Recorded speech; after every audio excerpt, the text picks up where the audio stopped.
Welcome back, everybody. We got a crazy high school football night for you. We mentioned we got all the games going on at the Dome. We've also got North Dakota football going on tonight.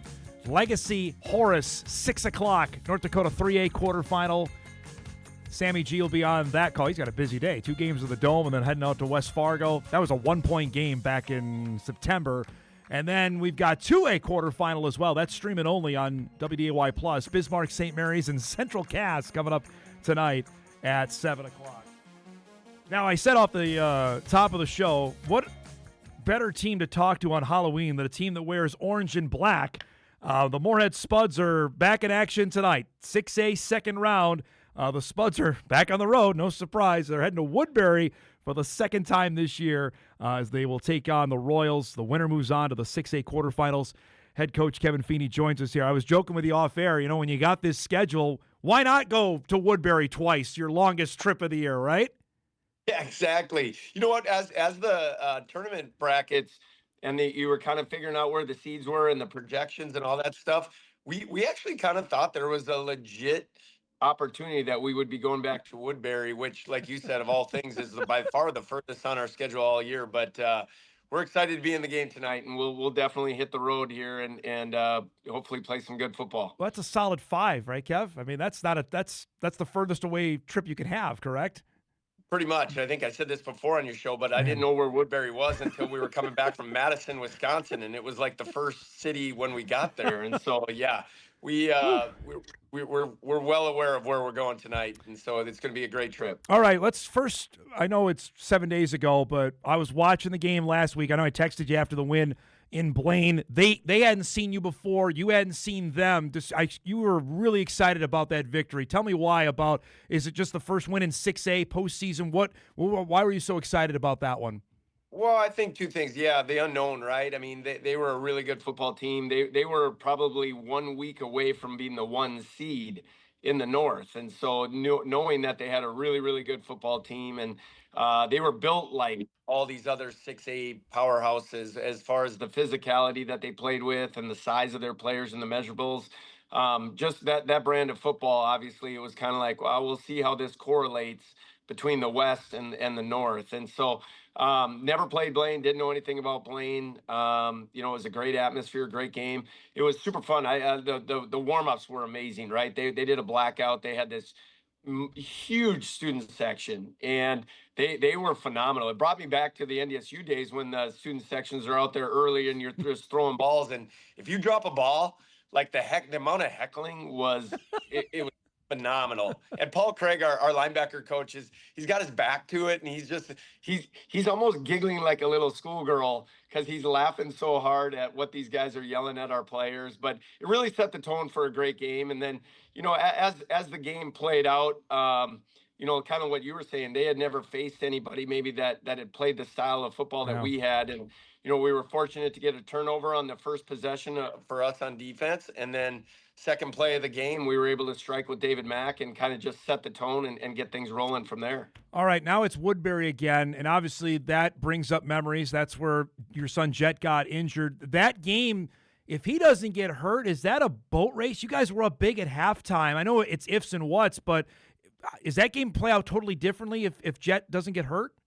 Well, you would think so. And yeah, they changed, we changed offensively and they changed defensively, and it went from, maybe playing a 5-man box to what it felt like a 14-man box after Jet went out. But that's not fair to Austin either, because that was his first varsity action, and we're trying to figure out what he can do and what we needed to do offensively. But we did just enough to get the win that night, and it came down to the last snap. And, we were able to get a big stop defensively, but super amount of respect for Andy. Andy, as we've transitioned into 6A, has been probably the coach that I talked to the most, which is ironic, that we're facing them for a second time. But you know what? They going into that season and talking with Andy, they felt like they had a much improved football team, and they knew what they were up against with us that night, but they really felt like once they got into the East district that they were going to have an opportunity to have success. And so I don't think in their minds it's been a surprise to where they're at. I have to ask here, it seems people around the state, or certainly down the Twin Cities, are keeping an eye saying your team can make a run. Now the Jet's back, and you got all your horses. How you blocking out that noise? Because I know you're worried about this game, but there's a pathway people see for you guys to make a deep postseason run. Well, I think it starts with, last week, like I said, a 6 seed vert beating a 3 seed on the road. That's a huge upset, and we celebrated, Dom. Trust me, we celebrated and had a lot of fun with it. But like the message this week has been, no 6 seed has ever advanced past this round. Last year, STMA won their 6-3 game, but then kind of, for lack of a better word, got boat raced in this game. And so nobody's ever done it. And so we kind of made a statement with our team earlier this week that, you know what, I don't think at the beginning of the year that anybody set out our goals to be a 6-4 football team or whatever we are, but the goals are still out there, and what we can accomplish is still out there. But it is means something special, where if we can be the first team to ever advance to that next round. But ultimately it's playoff football, and we know what it takes to win playoff football games. It starts with taking care of the football, and it's going to be a really physical brand of football, and we've got to do both those things and come out and execute. And guess what? If you do those things, you're going to have a chance. If you don't do these things, we're going to get beat. And guess what? We've been doing that all season. I mean, that's what it's been every week for us. And so no different tonight, but I think that, the stakes have been certainly raised because it's an opportunity to get into the state tournament. I've had people ask me, I'll go to you because you know more than I, is David Mack getting some sincere SEC Big Ten interest right now? He is, and it's going to blow up even more once we get to the winter. I mean, you know what? David Mack is a special player, and you know what?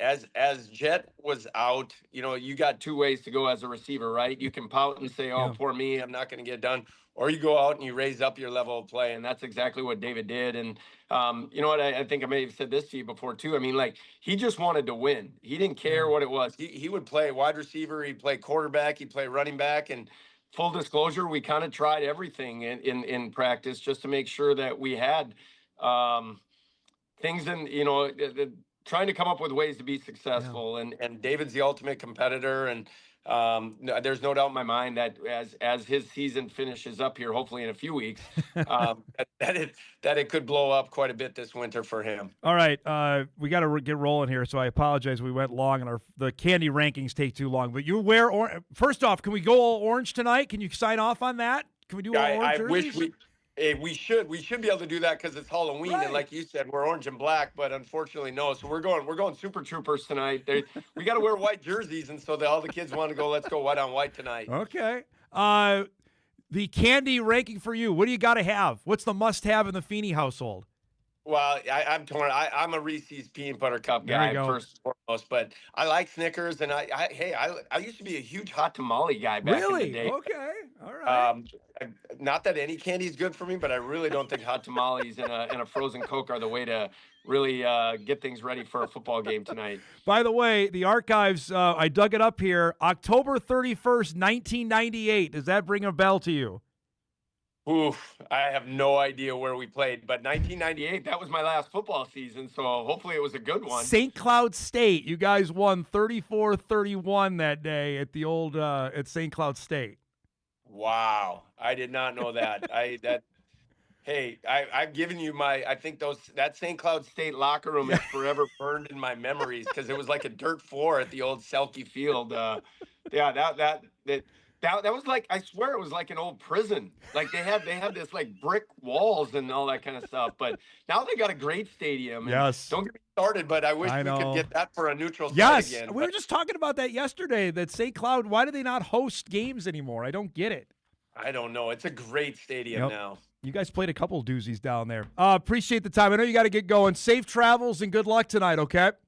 Hey, thanks a lot. Thanks for having me on, Dom. There you go. Happy Halloween. You too, bud. There he is. Kevin Feeney, head coach of the Moorhead Spuds. They got Woodbury tonight, 7 o'clock down in the Twin Cities. It's going to be a late night for those boys. It's a solid – they got to eat, so it's a solid 5 hours down there. We'll have highlights of that coming up on First Down Friday.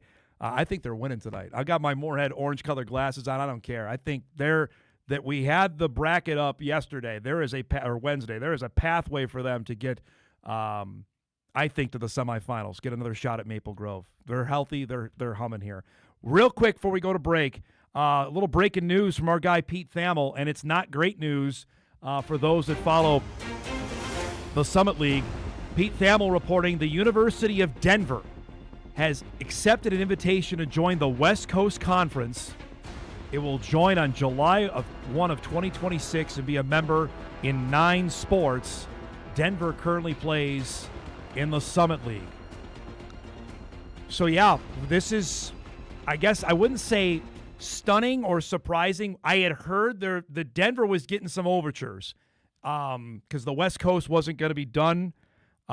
This is not good news if you're the Summit League.